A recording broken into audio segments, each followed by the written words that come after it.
Hello students, today we will study about chapter 2 exercise 2.2.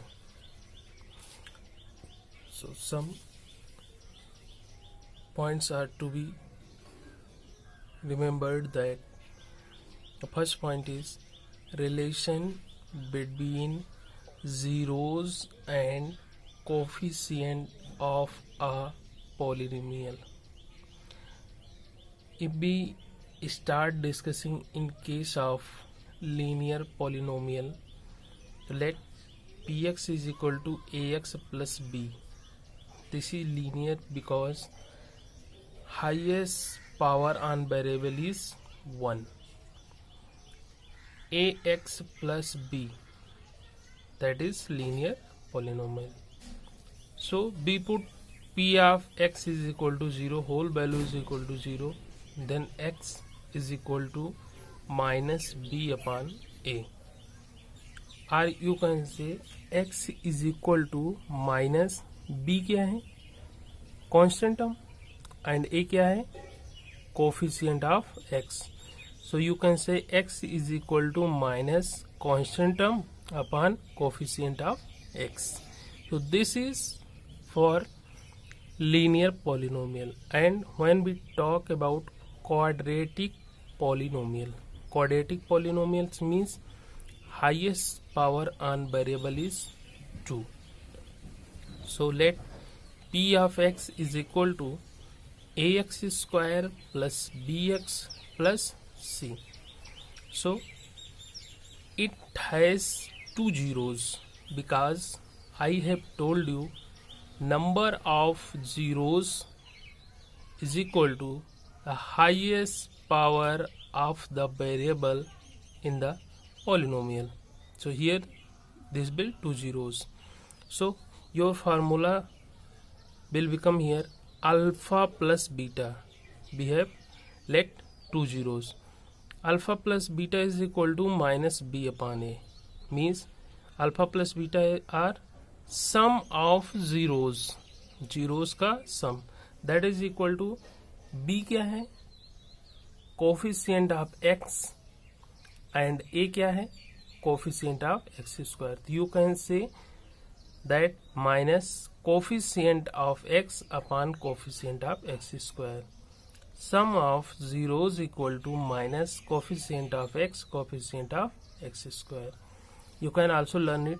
And now alpha into beta is equal to c upon a, means product of zeros, that is equal to the c is constant term and a is coefficient of x square. You can say constant term upon coefficient of x square. Here it is written coefficient of x to the power 0 means constant term. So you can also write only constant term. So sum of zeros and product of zeros. Is it clear? Yes. And after this, in case of cubic polynomials, because it is cubic, that's why the highest power on variable will 3. Let any polynomial px is equal to ax cube plus bx square plus cx plus d. Why it is written? Because this is cubic polynomial, highest power is 3. So highest power is 3, it means we have 3 zeros for this polynomial. Let this is alpha, beta and gamma. So alpha plus beta plus gamma, this is equal to minus b upon a, and what it is?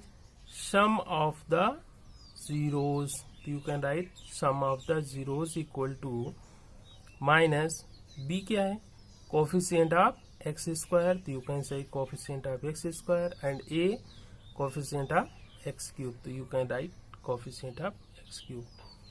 Sum of zeros equal to minus coefficient of x square upon coefficient of x cube. Okay and now second one, अब दो root का zeros का product लेंगे फिर सम करेंगे। तो पहला दूसरा अल्फा बीटा, फिर बीटा गामा और फिर गामा अल्फा, इनका सम कर लेते हैं। तो that will equal to C upon A. तो you can write also this sum of product of two zeros के प्रोडक्ट का sum, that is equal to C means coefficient of x and A means coefficient of x cube. So sum of product of two zeros is equal to coefficient of x and coefficient of x cube. आप video pause करके इसको note कर सकते हैं।